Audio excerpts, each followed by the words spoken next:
Belum selesai persoalan jam operasional, warga Palembang kembali resah dengan truk kontainer tak standar.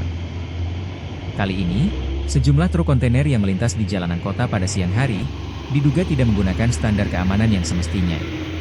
Pantauan di lapangan, terlihat truk-truk kontainer yang tengah mengantre di Jalan Residen Abdul Rozak, Kecamatan Ilir Timur 2, Kota Palembang, tampak seperti biasa.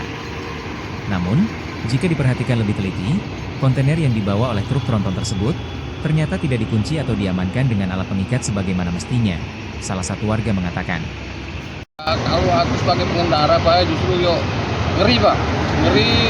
Ini nggak ngerti pengaman di kontainer ini, nanti untuk pengikat tambahan selain pakunya itu kan. Tapi ini sudah banyak terjadi, kontainer ini banyak lepas gandengannya itu.